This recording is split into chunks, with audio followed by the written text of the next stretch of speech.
You'll excuse me, Joe. I apologize. I'm going to get the recording going. Good morning. Good morning. This is Rabbi Brian's Saturday service live with community, and I have community with me today. There they are. Look at that. Technology's working. Hello, people. Hello. The people are not muted, and that is intentional. It does mean that we will have interruptions as somebody says off screen, "Oh, would you get me that?" And that happens. But we have, as a whole, decided that it is worth the price so that everyone can participate. Welcome to the Saturday service. I'm Rabbi Brian. We started about a half hour before this broadcast began. We've been discussing this quote by Mendel Menachem of Katz, who said, "There's nothing more whole than a broken heart." I can't sum up exactly what we said because we said a lot of things about it. But I do want to start with a quote from Mendel Menachem of Katz, which is one of my favorites.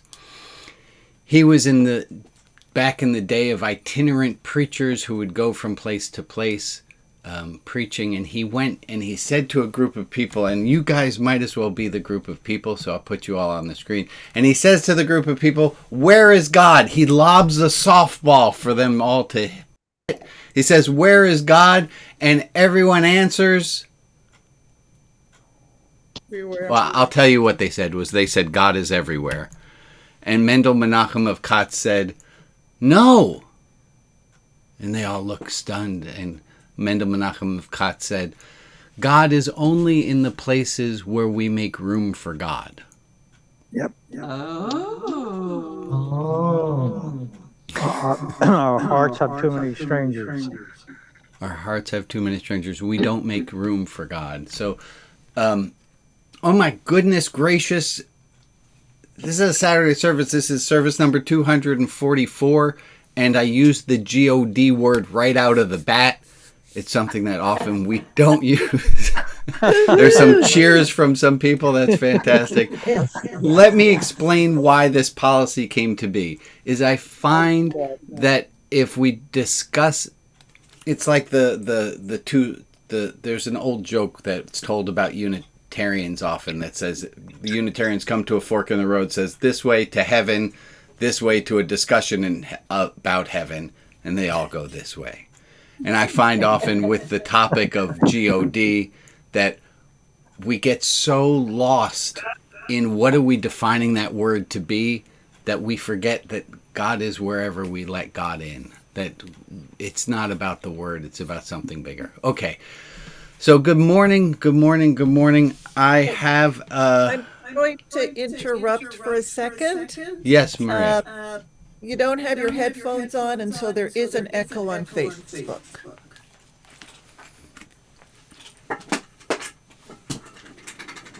Probably on and off. So last week I had on the... That should get rid of the echo on Facebook, and I've changed cameras accidentally. Oh, look at that. I'll be right there, folks. There's... What the heck? Why would plugging in my camera do that? You're not to answer that question? Oh my goodness gracious. Golly gee. So I was going to talk about the issue that I had last week where I saw that my technology went kaput. And it looks like almost like you planned this, Rabbi. There's a plan much greater than my own, I assure you. Oh, fuck nuts. So, Pardon me. Folks, take it easy. Take it easy Is that where here. baby nuts come from? Did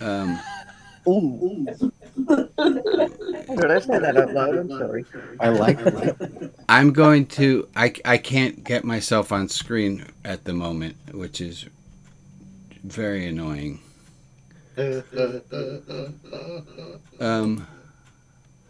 I'm having... Okay, so let me reenact what happened. So that's why we have backup cameras. There's this backup camera. I'm just going to talk to you over here.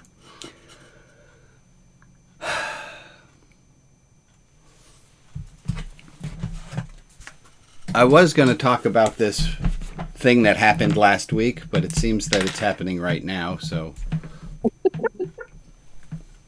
Well, this is a review. Here's the problem. The problem that I have right now is my cameras. I swear to you, I did this absolutely correctly. I worked with a consultant. We worked on Thursday for about an hour, changed all my settings, started everything again, fresh. I tested it, it all worked. I restarted my computer this morning. Everything should be working, but I still have this problem. And they say time heals all wounds, and here's what I wanted to talk about. Last week when this happened, I was frustrated. But I didn't allow myself to get really fucking frustrated on camera like I'm allowing myself to. It's like, oh look, I got a do-over this week. Her fucking Ray. It isn't Ray's fault. Well,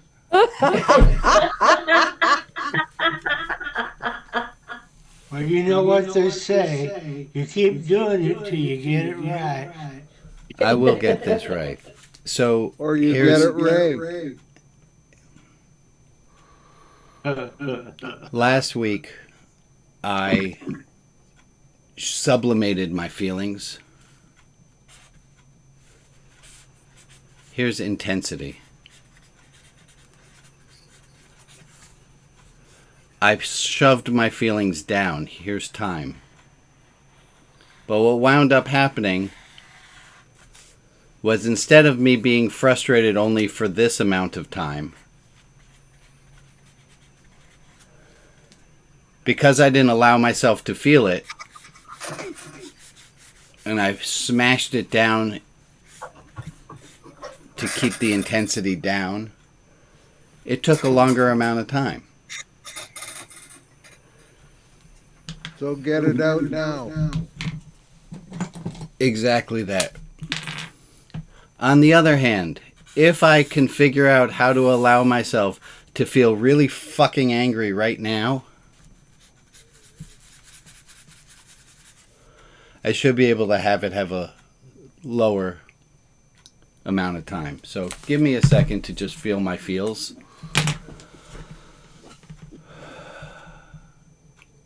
And let me see if while I'm feeling my feels, I can't also... We can swear along with you if you like. It might help, actually. It might help, because to be honest, with everyone giggling and saying, like, I know there's no malice behind what you guys are doing, but while I'm sitting here and you're making a sweet joke about Ray and everyone's laughing, I know no one's laughing at me. No. But I'm thrown back to being 12 years old, playing baseball, striking out, and feeling ashamed. We'll give you as many pitches as you need. I thank you. And I think that's a... There we are. Hey, look. That's me. And I'm moving. Okay. There's nothing more real than a broken heart. There's something real about... So... Gosh, I wish I could say that I did that intentionally. Why? No. Go ahead and say it. We'll believe you. Perfect. No, because you know what? You know what I wrote down as you're struggling? You know what I just wrote down? No, I have grief. I am not grief. You have anger. You are not anger. I like that, Joe. Fuck yeah, Joe. Way to go, Joe. Way to go, Joe. Now, I wouldn't have thought that thought had this not developed the way it did. Yeah. Or anger is on me. I like that, Emily. Could you say that again, please? Yeah, I like that. Anger is on me right now. That's Anger what is on me right now. Yeah, so one of the things Marshall Rosenberg, who wrote the book Nonviolent Communication, talks about is to be very careful when we use the verb to be in the present tense. You are stupid versus you did something foolhardy. I am angry versus what Emily was just saying and Joe was just saying. Anger is on me. Let me go back to this. I can't. Now it's time to relax. Rob, what time is it? Time to relax. Hey, Rob, I have a question. It might sound a lot like one that I've already asked, but what time is it? Time to relax. In case somebody just joined, Rob, would you tell us the time again? 11:11.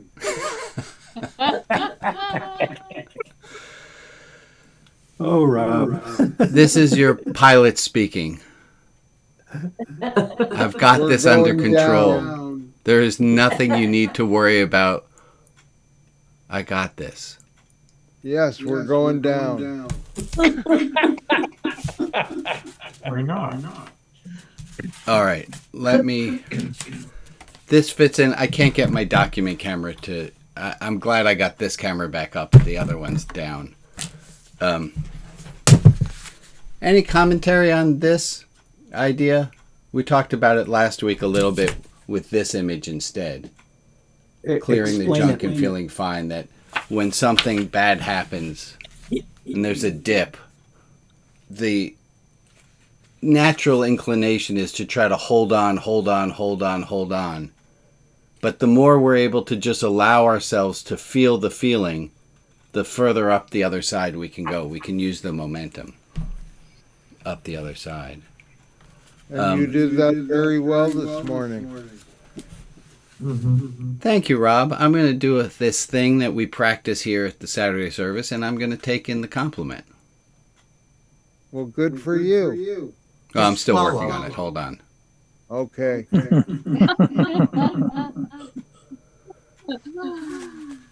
know what? I do this very well.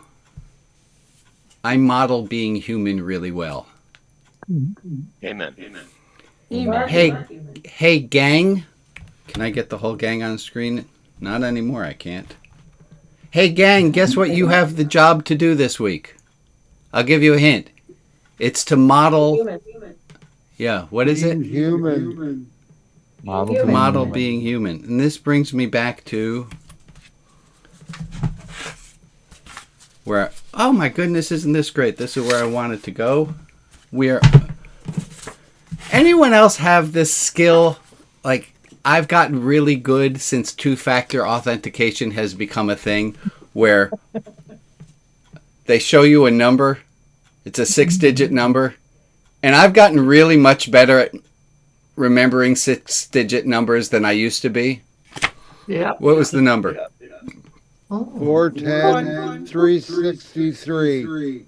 410, 363. Those were, in my estimation, random, but we all got better, or we all get better at collecting 6-digit numbers and being able to spit them back without forgetting them within 60 seconds.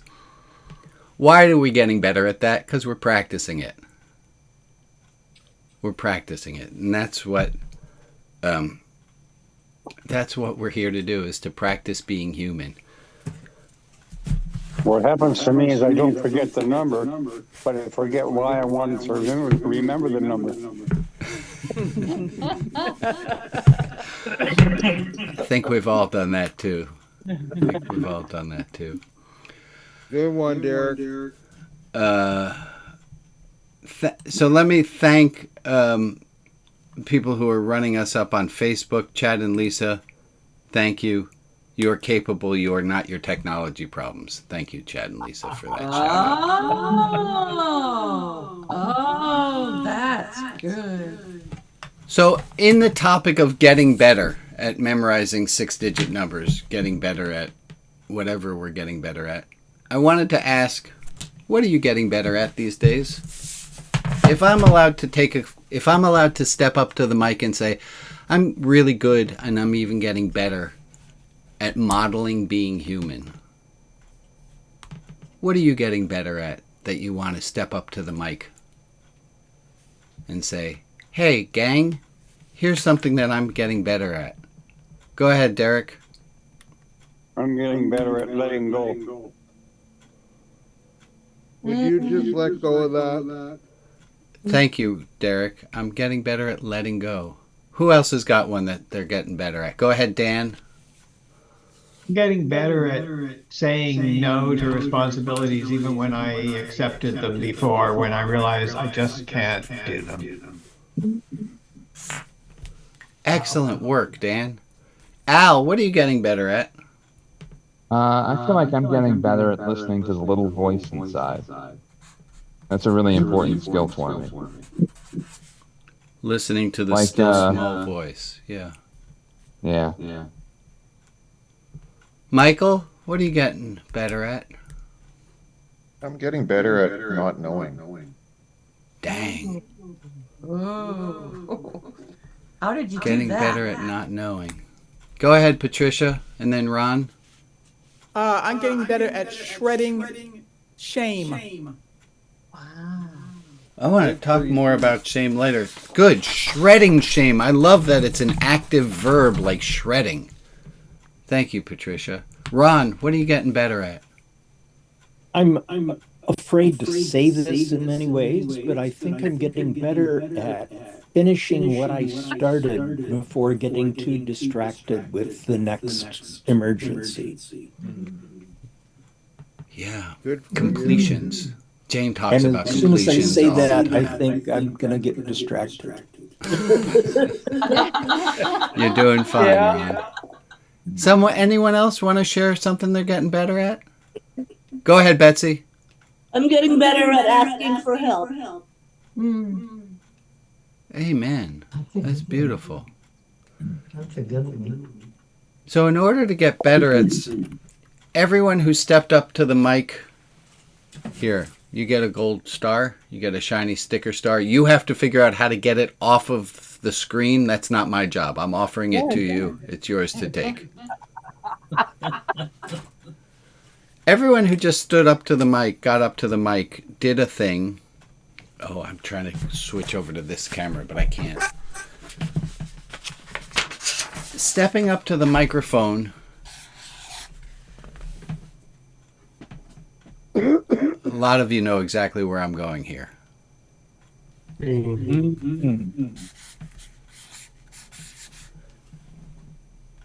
It's our handy dandy acronym about love.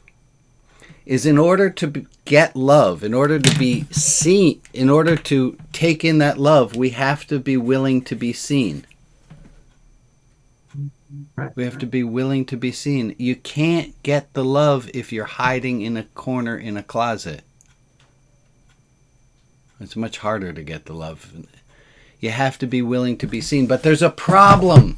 Oh my goodness, there's a huge problem with being willing to step up to the microphone and tell everyone something that you want to be seen for. What's the problem? It's vulnerable. Yeah. We might not want to do that. Well, I want to read to you a little thing that I found in this book. I also put it in this book. Who's the author? Who's the author of that book again? It's me. It's just me. So this is in a section right after talking about how the Bible doesn't condemn thinking as shameful.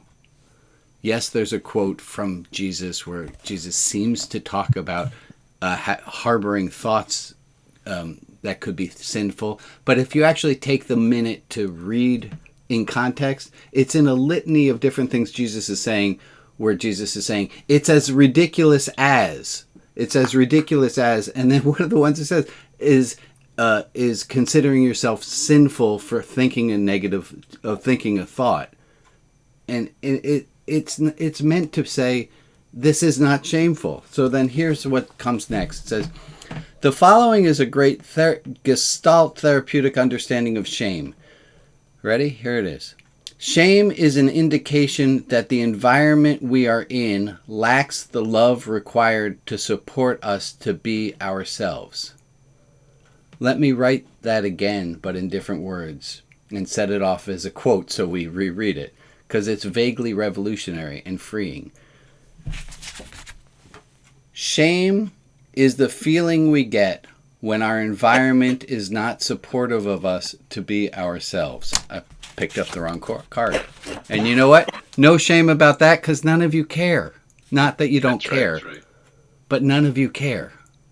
You don't blame. It was out of focus. Let me try it again.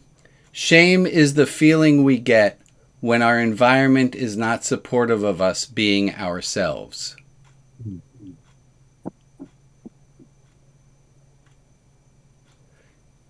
Shame is the feeling we get. It's not a problem in us. It's a problem in the environment, that the environment we are in does not seem loving enough to take us as we are. Shame is the feeling we get when our environment is not supportive of us being ourselves. You can think that about anyone who's in the closet about anything. Is they feel shame because they don't feel like the environment is supportive enough for them to be themselves. Or, I don't feel like the environment is supportive enough for me to be myself. And then here's a quote that I was going to follow it up with from Helen Block Lewis. It said, shame is the vicarious experience of another's scorn. Shame is a vicarious experience. Vicarious experience means the other person doesn't even have to be there. You can feel shame of another person's scorn, and that other person's been dead 30 years.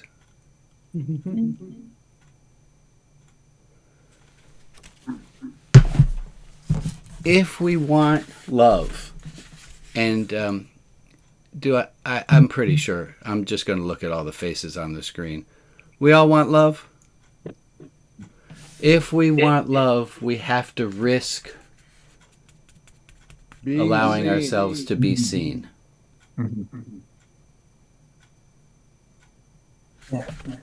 That being said, go Emily, go. Oh, hold on, let's do Emily and then Joe. Okay. I just changed that.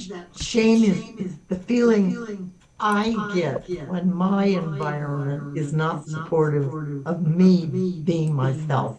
Correct. First person. Say it one more time, Emily. Shame is the feeling I get when my environment is not supportive of me being myself. Shame is the feeling I get when I don't feel my environment can be supportive of me being myself. It comes closer to me. Yeah, thank you for helping put it in the first person singular. Go ahead, Joe. So there's a point at which a human being can be so traumatized and injured early in life that it doesn't matter how we try to help, that they simply don't have the equipment to do that. To take in the love that we want to give them. Yes. Right. Yes. And we can't force somebody to be loved. But we can do everything we can to set the environment to keep it free from shame. We might not be able to get them to experience love, but we can mitigate against the shame that they might be feeling. When I was teaching high school, one of the greatest things I did was I kept kids from feeling shame. One of the things I do in this group is somebody says something haywire or wackadoodle. I go, well, that's an interesting point. I'm not going to say, you fucking idiot, what are you thinking? Especially also knowing that somebody else might take what they're saying, which doesn't make sense to me, and it might make sense to them. Go ahead, Michael, and then Al. Would you agree that the environment isn't just outside ourselves? Oh, dang. Mm-hmm. Let me take a quick... I think Emily might have helped us with that, but shame is the feeling we get when our environment, including the internal environment, is not supportive of us being ourselves. Yeah, I think so, Michael. Good point, Michael. Al, then Lori. Yeah, that was really profound, Michael. I really like that. I was just thinking that, Joe's addition, that our environment includes our past. Because shame is arising internally, it's really rooted in our past, not necessarily our present or our future, because we're still perceiving our present. We don't know what's out there until we experience it. And I've been through a lot of things where I revealed something anticipating a negative reaction about myself. Mm-hmm. And I didn't get it, and that changed me. Al, can you underline that by showing us what it says on your sweatshirt? Sure. Love is an action word. Love is an action word. That goes right back to this. Love requires being seen, being accepted, being understood, including internally, and then it's an action, the response we do. Yep. Go ahead, Lori. Thank you. I was Thank you. just going to say that it's not always the way our environment is our perception of the way our environment is, because sometimes we feel shame when it's not truly in the environment. Yes. We think we feel like it is. We feel like, so maybe somebody's not being difficult or nasty to us, but we are afraid that they might be. By example, we had that 20 minutes ago when I couldn't get the cameras to work. I know that none of you are shaming me. Right. But there's a history. And hearing people laugh when I can't get something going right, my God, it's shame. Okay, now I'm feeling really good about the camera mess up. Go ahead, Ron. I just wanted to reinforce what Lori said. The environment, stuff from my childhood still comes back to haunt me. And a lot of times I don't even realize that's where it's coming from. Absolutely. Go ahead, Alex. The worst part about the laughter, when somebody's laughing at you, is that sometimes people are not laughing at you. They're laughing because they're embarrassed for you. There have been times when something like this, your camera problems this morning have happened, and I've laughed, not because I'm mocking the person, but it's kind of an involuntary, oh my God, I feel so embarrassed for that person. And sometimes when I'm embarrassed for myself, I laugh. And so the worst of this is that there can be moments where one is surrounded in empathy, because everybody is equally uncomfortable as the person in the middle, but the person who is in the middle does not perceive it, and so it goes back to the meaning of the communication is not what is intended, but how it's received. Alex, that's just perfect. And here we have an example. This is me running a Saturday service where the stakes are low, where I know that you all already love me. And yet, the shame still came.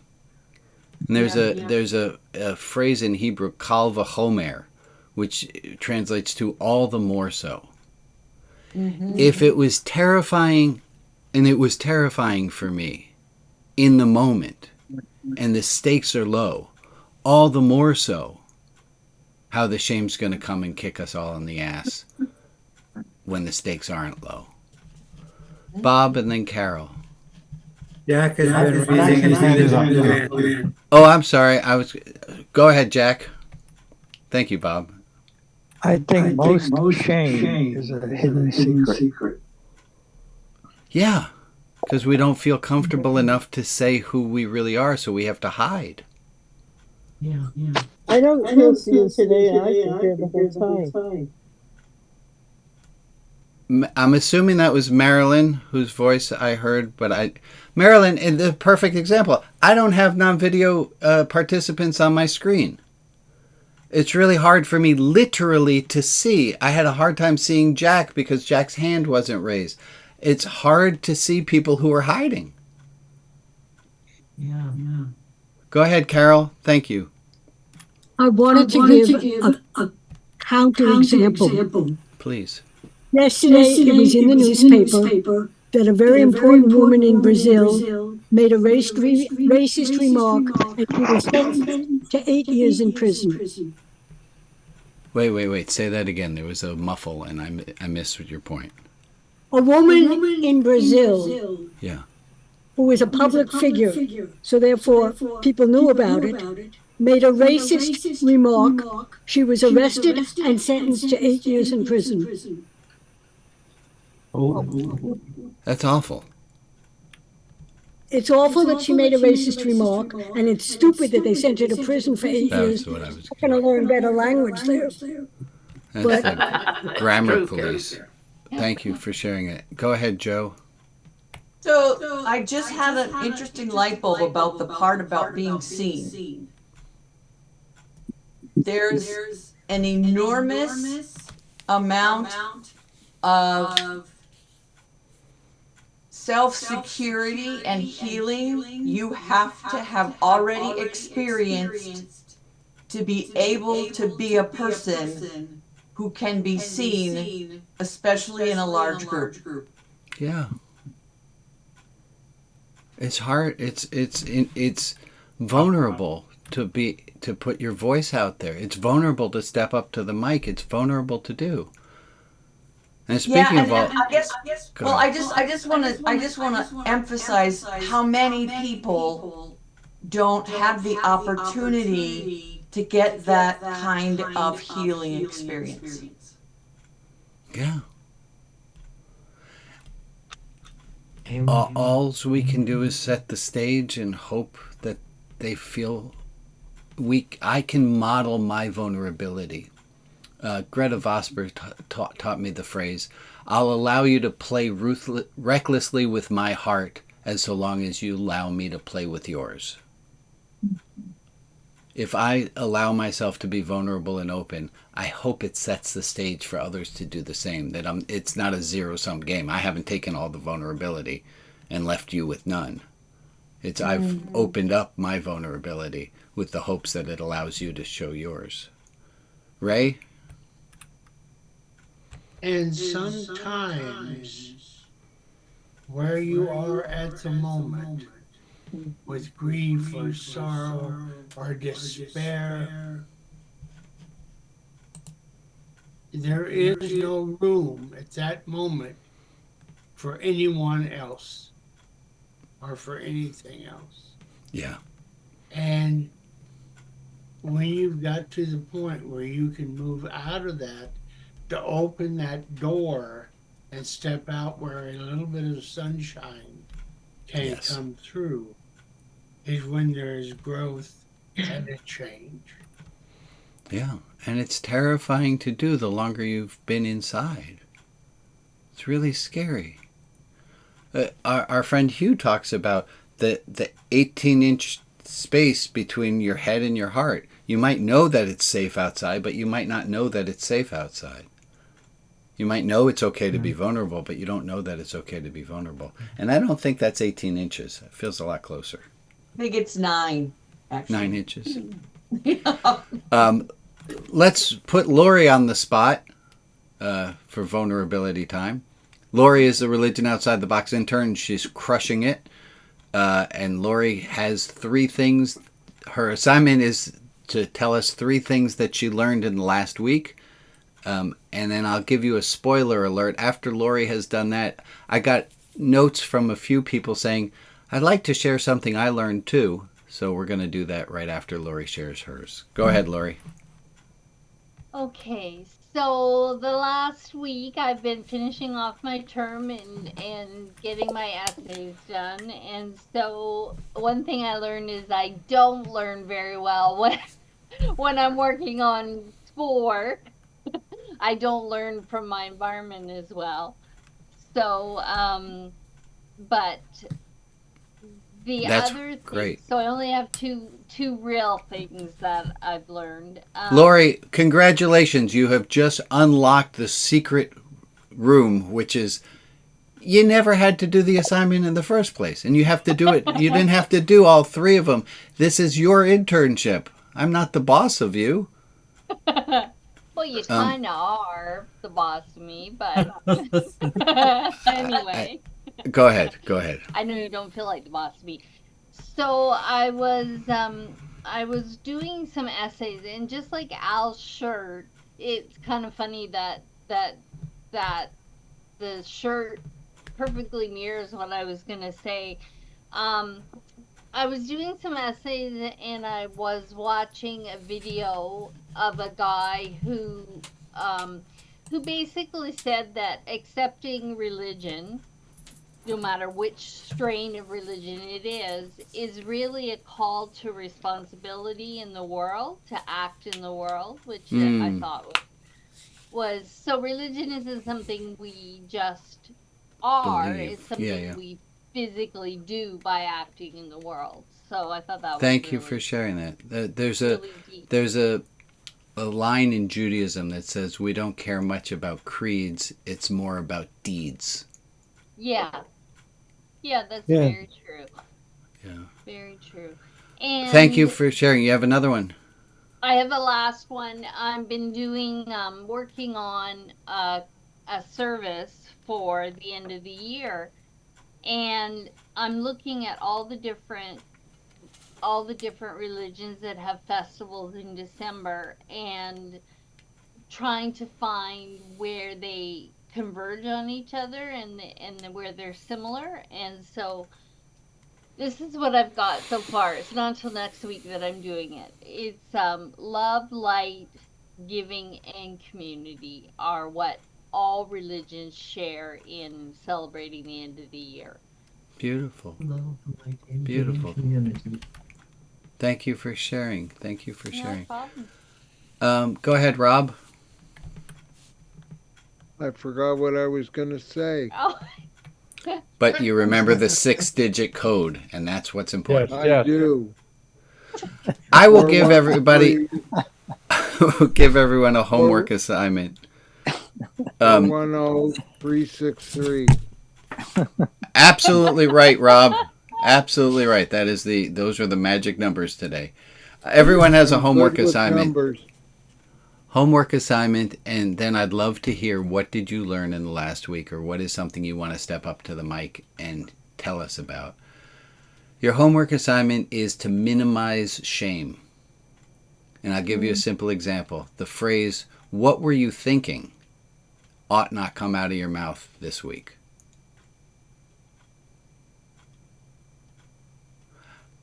Okay, Al. Repeat that. What were you thinking? Is really just a shame. It's shaming. There's no need to say that. So let's try to protect other people from shame. It's hard to do, but it's worthwhile. Go ahead, Al. Yeah, I just learned this week how important community is to me. The previous week, I was looking for a community in a particular area of my life and was told that I didn't qualify for membership in a certain group because of my age. They just serve younger people, and that's okay. But then this past week, I discovered, I reached out to another organization that they recommended, and I'm really engaging with them, and it seems like it's going to be a good source of community. Good. And the joy that I'm feeling has really taught me, like, hey, this is really important to me, and I need to pay attention to that. And community, that's why you're here. That's why we're here. We're going to break into breakout rooms, and and I'm going to stall for a second so that I can see Alex not panicking. We're going to break into breakout rooms for 7 minutes with the extra minute at the end of it. And I want you to share in the breakout room either something about shame or step up to the microphone and shamelessly talk about that thing that you want to talk about. John, you have a question before we break? I just wanted to slightly amend your assignment. All right, go for it. What were you thinking? Include what was I thinking? Oh. Yeah. Thank you for that. Thank you for that. That's really hard. And then when you hear yourself say to yourself, what was I thinking? How quickly can you recover? How quickly can you say, oh, there I go again. I'm doing that again. There's no point in shaming yourself for shaming yourself. You just get a lot more shame that way. It's too much shame. Alex, we ready with breakout groups? And if you stay back and behind, we'll be interacting with the folks who are on Facebook. And you're welcome to do that. The rooms are now open. Thank you. So that's going to be for 7 minutes with a kicker.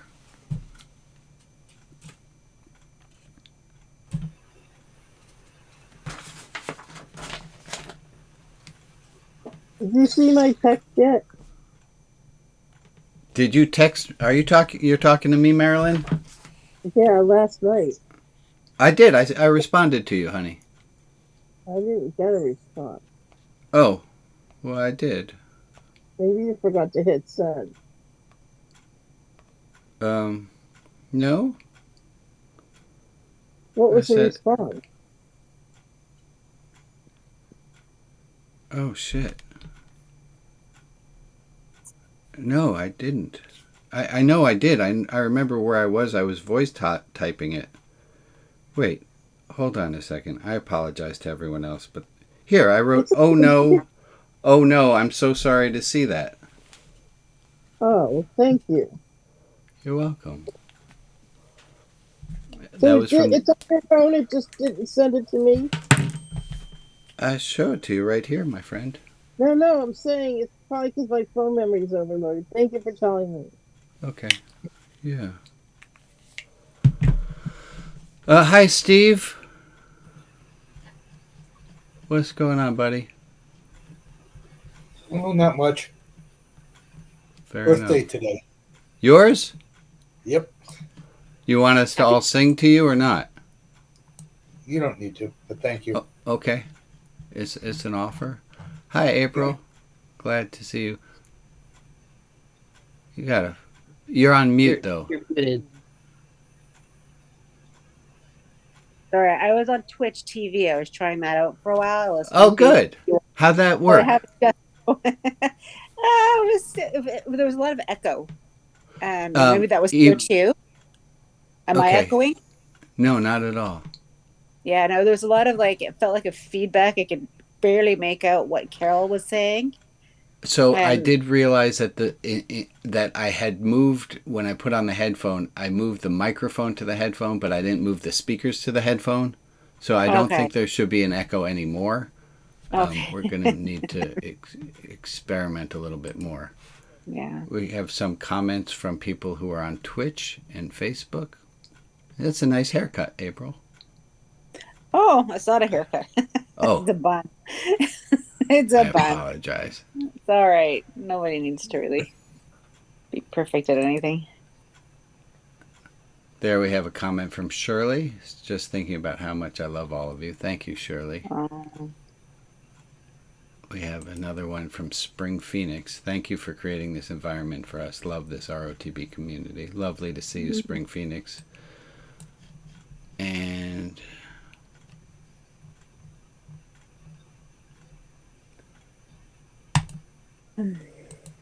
any thoughts on this one? This came from Maria. Shame is a feeling we get when our environment is not supportive enough of being ourselves. I think that's it for Facebook comments that I haven't already seen. Oh, here's one. I don't know this person. Hello, click me. All good sound-wise over here. Okay, that's on Twitch, and that's probably, that was just right now. So that was after After I moved the sound into the headset that I'm wearing, that was a good idea. That worked. The echo is gone, says Shirley. Yay! If you follow the advice of experts, sometimes it goes right. Thank you, Shirley. Okay. Any comments on shame in this little group here? Sure. Well, it's sometimes easier to see others shaming than yourself doing it when you're angry. It's easier to see that other people are shaming others than to see that we are shaming others. Yeah, Yeah.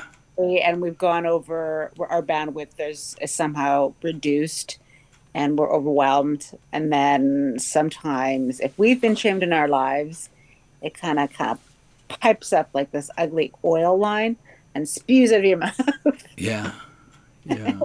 Well, and I think in the example that I gave earlier, the people who are laughing because they're embarrassed aren't necessarily aware that the person who's in the center feels humiliated. Mm-hmm. Right, because the person who feels humiliated is trying to hold their shit together and have a brave face because you don't want to feel embarrassed. Yeah. Here we have from Shirley. I was raised for being shamed for existing. I don't really experience shame anymore. Wonderful. Shirley, if you have any hints on how you did that, how'd you break through from being shamed for existing? Like what magic happened to keep you from feeling shame anymore? That's amazing. It's amazing. Well, I think for me, dealing with that, getting really good at compartmentalization helps. Because I used to lead services for several congregations, and there would be times when things were not going well at all, and I had to just kind of really, really focus on what I was doing rather than, so you just get really good at compartmentalizing your life, shutting them out. And I think that I was already fairly good at that because of the difficult childhood that I had. It's like, there are times when you have to put on a brave face because, so you just kind of, okay, this is the thing that I'm upset about. I'm just going to put it in a box and set the box on the shelf. It can be there for now. Later. Deal with this thing that I'm doing now, and then I can go revisit it. Shirley added in, thank you, Alex. I realized I am loved by God and I don't have the right to disagree with her being God. Oh, wow. That's a beautiful idea. How do you keep from feeling shamed is to know, and that's what I say in 312 pages, is that we're all loved if we would only feel it. And it's hard. Yeah. There's just so many barriers to break down. But at the end of all of it, I'm worthy of love. Go ahead, April. Sorry. I had the experience of feeling shame this week. It was unintentional by my child's therapist. She says we're the greatest parents in the world, which is lovely and probably, not true because there are no greatest, but she said we're pretty good. And but because we've talked about spirituality in our therapy sessions, we brought it up. She's from Ghana. She's super cool, but I'm not completely situated within my own faith system because of what happened with the residential school systems in Canada, and how much self-hatred there was amongst my family, and the desire to completely erase, my indigeneity, pushing away, that kind of thing. And she didn't mean to shame me, but I have shame because I'm returning back to my roots. Right? We don't always know each other's truths, but for being from Ghana, she has experience with having traditional cultures merge with Western ideas, colonizers, European ideas, yes. So it was, she wants to talk more about it, but I'm not strong enough inside myself to do so right now because I have too many things going on with my kid being just getting back into her she lost a lot of weight. My doctor was afraid she might be a childhood anorexic kind of thing. That's how she has control, because she was being bullied at school. And we managed to get her out of that class, and it was relational bullying. She was witnessing it, and it terrified her. She couldn't eat or swallow. So I was already overwhelmed, and like, I'm not ready for this conversation about kind of syncretism, the mixing of ideas and flow, the way that she had, talked about shooting the breeze not as a paid customer kind of thing, but just as a person, because she herself is like a minister, which I think is super cool, So yeah, I was confronted with my own shame about religion, and spirituality, and where do I belong?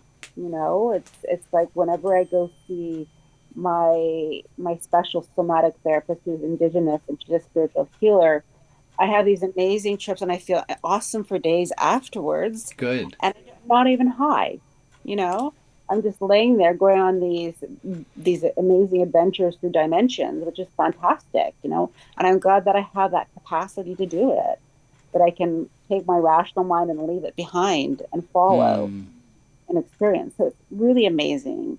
And then this woman from Ghana, who practices a form of baptism or Baptist religion, but she is also traditional.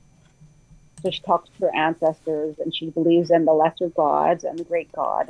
What? Watch out, April. Hold on. Everybody's here. Looks here. like everyone's coming. It's okay. Back. I can go on and on and on. But I felt shame, and it was my own self. It wasn't her. Right. It just it lived in me. Hi, April. That's exactly this, is that the shame is vicarious. We don't need the other person to shame us. We now have it, and we are now experiencing that shame, whether that person is here or not. Yeah. Welcome in, Ellis. Glad to see you joining us. We're talking on the topic of shame and seeing if we're vulnerable enough to and some comments that came in on the Facebook thread. Oh, Echo's gone, by the way. Was that it doesn't matter how much you were shamed. If you can get to the idea that you are loved, you are worthy of love, and if you want to use the God word, that God loves you, you don't have to use that word. You can just you can realize that the star and the moon and you are made of the same stuff, that you can feel the love. Other thing that we said was that the half-life of shame is really long. Shame persists. It is long acting. It really takes a while. And the hatred from others often gets internalized to be hatred of self. We have to be careful because they were not right. What else came out in your groups? What else is there? Go ahead, Gord.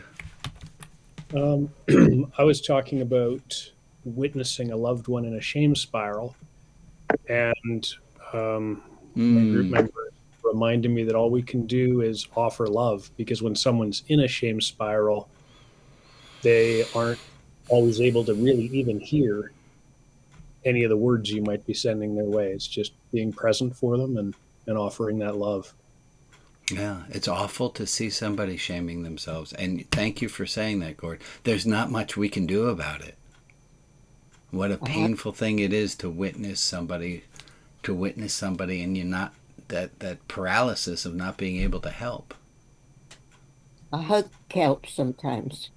A hug can help. We have to ask them if they want a hug. But yeah. Anything else on shame come up in your groups? I'm, and this may be like a repeat of what I've already said, but I want to make it clearer. Like if whatever the situation is, you believe in the moment that you can't survive it and it's life-threatening, you can't do any of this growth stuff. Like your being can't do it. And the example I used was that in the moment when Ken Ludwig took his last breath, I've never taken care of this house. I've never done anything that he and I built alone, ever. Never washed dishes without the man, if they were our dishes. So in the moment when that man took his last breath, my everything was shut completely down and completely off, because I could not perceive a way to move forward without that man breathing. Yeah. It takes it. Joe, I'm still so sorry for your loss. It's a terrible thing. I think you're doing it right. You're mourning, and that's all you can do. I have an announcement to make, but before I give the announcement, I need you to verify you have two-factor authentication. I sent you a 6-digit code. I'm kidding. 410363. Folks, what does this card say? It's okay not to be okay. Can you say that again and listen to yourself while you say it this time? It's okay. Not to be okay. It's okay. It's okay not to be okay. I had a hard week 2 weeks ago and last week, and it cleared. And part of why I think it cleared was this thing that I started with, was I allowed myself to be in a bad mood. I allowed myself to feel it with the intensity. Oh, this is a different piece of paper than I drew on before. That's weird. It's like a magic show. It's clear. Oh, here it is. Here it is. That was my notes for what I wanted to talk about. Here's how we talked about it. Is that actually feeling the feelings. Feeling the feelings, feeling not okay, as opposed to shoving it down. Shoving it down it's called depression, because you're depressing. You're pushing it down. Literally. That's nice. And if you push down, it's going to take longer. And the problem of pushing things down is when we push down any feeling we don't want to feel, we also have to push down all the other feelings. And that's why that then becomes depression, is you can't decide which emotions you don't want to feel. They are a package group. Okay. Brian? Maria, we didn't do a prayer time yet, did we? We didn't. I think we have time. Okay. Thank you. These are the people to whom we are sending light and love. Ken in spirit and Joe, Carolyn, Brandon, Flynn, and Porter, Lauren, Brian, Addie, and Lincoln, and the Ludwig and Applebaum family. Sharon H., Shirley W., Love and her family, David in spirit and Pat Conrad and family, Lori and family, Greg, Emily, Candace, Alex, Adam Symbolic in spirit, Patsy's sister Sue, Arletta, Gwen, Min and Kira, Becca, Nicole, Yuval and Marina, Jennifer L., and Chris. If there's another person in our community to whom we can offer light and love, please put their name in the chat, and I will add them to the list on Facebook. And for the people who aren't named, but who are in our thoughts, we send them light and love as well. So let's take a minute of time to think on all of these people.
Thank you all.